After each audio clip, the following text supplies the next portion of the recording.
It's time for the big three. We've got 3 stocks, 3 charts, 3 trades for you. Rick Ducat will take us through the charts. Here to take us through the trades today is Tammy Marshall, analyst at Elliott Wave Trader. Great to have you both with us. Tammy, would love to get your thoughts about the market action we're seeing this week, in the green, but not firmly in the green. Yeah, absolutely. I feel the same way. We have some resistance in our way that we still need to clear for me to feel a little bit better about this move up. If we can clear through some of that resistance, then the path of least resistance will be for us to continue up to those targets. But I feel the same way you do. Just a few more hurdles before I feel better about this move up. I do like the fact, though, that a lot of the moving averages have crossed over to the side of the bulls on SPX cash, but NASDAQ cash is not showing us the same thing. All right, so let's move into the big three then. Your first trade here, Micron, a little bit beaten down on some of these reports that Samsung may be ramping up production of its own chip as soon as this month. We're trading down about almost 3% today, but year to date performing really well, up more than 30%. Yes, actually, so the thing is with my work, what I do, I'm the Fibonacci Princess. And you can find me at FibonacciPrincess.com and also ElliottWaveTrader.net. What I do is I define my risk. So even if the trade doesn't work, you can take it off before you have a big loss. And so that's why I'm not nervous about getting into some of these tech stocks, is because I define my risk with my Fibonacci work. And I have defined risk on Micron. The trade that I have set up, the earnings are March 26th, so you have 2 chances to win. It could run up before earnings, and if it does, you can go ahead and close the trade. If not, you can give it more time, hold it through earnings to meet the higher targets. The volume seems to be building right around 500.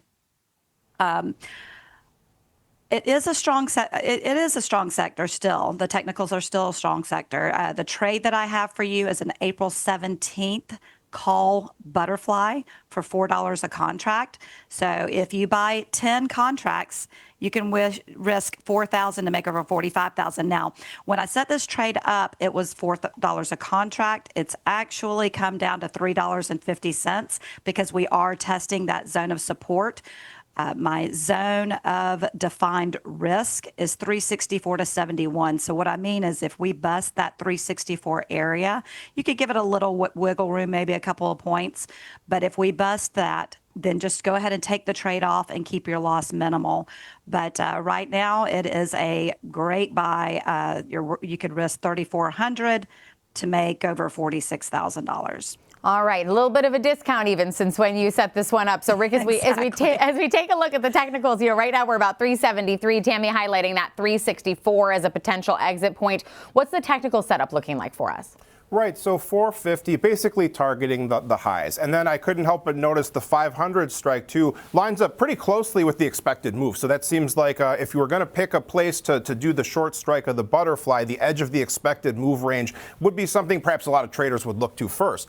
So now we can see, too, our upward sloping channel between our 2 blue dashed lines has been broken. Now we have this shorter term white downward sloping trend line, some horizontal levels that stand out to me. Right about here, we formed this double bottom just very recently near 365. So that's the short-term line in the sand to be on the lookout for. If we were to move lower, the next place is 345 because it represents a repeated ceiling as well as roughly where we formed a small gap to the upside. So those stand out to the downside. To the upside, right around here is our relative highs. 400 is around that point. And then also we saw our best close here near about 438. So those are the hurdles that the bulls would need to clear in order to take a stab at reestablishing some new highs and a new uptrend. So our moving averages, our exponential moving averages that we follow, our 5-day EMA in blue, our weekly EMA comes in at about 387 or so right now. That's pretty close to our 21-day monthly EMA in teal, near about 380. They're quite close to each other, and they line up with the trend line. So a shorter-term trader might view that as a potential upside breakout point because we have a greater confluence of indicators around the same spot. Our RSI moving lower, still above the 50 midline, still more bullish, trending downward though here for now. So if we do look at some of our other studies here, we can see that our volume profile study shows that there's a key trading area between these two bars here, or lines right here. So that comes in between about 225 to 250. If we start to move below that, the next place where the bulls might find a foothold is right about here near roughly 350 or so. All right, and then as we take a look, Micron still trading down a little bit today, but a good discounted play even today since Tammy set this one up for Micron. As we take a look at your next pick here, Nvidia, of course, a name we talk about regularly, and they do have their earnings coming up at the end of the month. Does your trade include the earnings date? Well, yes, of course it does. You know it does. I always look at earnings. With this trade that I have for you, it's going to give you 2 chances to win. Earnings are on February 25th, so if it rips before earnings, you can take the trade off. If not, you'll have more time to let the trade play out before it expires. It's strong fundamentally and technically. All the moving averages are on the side of the bulls. It's a crowd favorite also. That's another reason I like it. Your defined risk, once again, this is my Fibonacci cluster of defined risk. If we go through this, you potentially may want to take the trade off because it's not working. The defined risk is 180 to 88, so put your stop just underneath, maybe about about 178 or so. The trade is a vertical. It is, the strikes are, it's a March 20th debit spread, I should say. March 20th debit spread. If you buy one contract at $5, you risk $500 to make $1,500. So here's the thing. I said 10 contracts with Micron, but what I forgot to mention is what I want you to do is sized based on your account size. So I'm giving you one here on Nvidia, but hey, if you want to go up to 5 or 10 contracts, that's up to you. You have to make that decision yourself. All right, Rick, so as we take a look at Nvidia, are you also seeing the same bullish setup here? Yes, and I got to say, too, you don't quite understand the sting of over trading your account until it happens to you. So that's something definitely you should keep in mind. Not a fun experience here. But anyway, 195 is a area here that we've seen a repeated ceiling.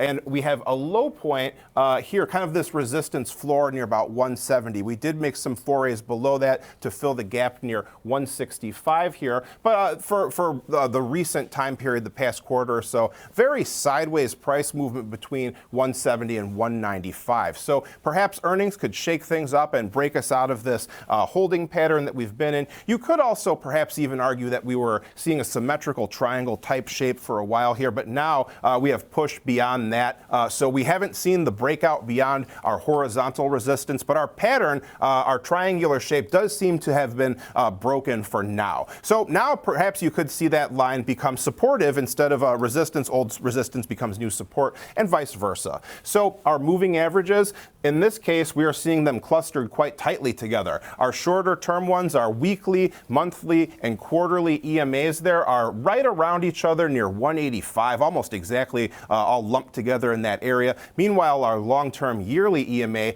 251-day, comes in near 165, our orange-colored line there. So RSI also kind of a bit of a mixed picture here, a lower relative high. Our green trend line was broken, but we very quickly fought our way back above that 50 midline to reestablish more of a bullish outlook here. So look to see if we can make a big push beyond our recent highs and for RSI to make a matching new high in tandem with price. Our volume profile study shows this is not surprisingly really kind of the key trading area here in terms of our volume. 175 to 190 matches up quite closely with our range bound area. Further to the downside, right here stands out as well, around 155 to 160.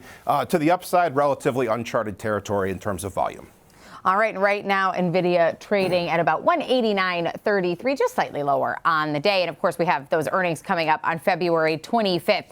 Tammy, your last pick here, D-Wave Quantum. Quantum hasn't gotten that much attention this year with a lot of the moves we're seeing in software and semis. But I was looking at D-Wave's chart and really battered in January. I mean, down almost 19% just on the month. Yeah, actually, the way that I got this idea is this was a chart request from a client yesterday. So I will do Fibonacci chart requests with people. And I said, hey, look, that looks like a great short to me. And so I started looking, and it has weak technicals. All of the moving averages are on the side of the bears. Of course, as usual, I love my defined risk, and my defined risk zone is 21 to 25, and that includes the 200 SMA. So I really love it when my zones are clusters that include, and clusters 3 or more Fibonacci price relationships that come together.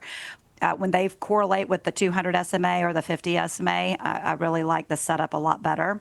This one includes the 200 SMA. So you put your stop just above 25, and if the trade doesn't work, it just doesn't work.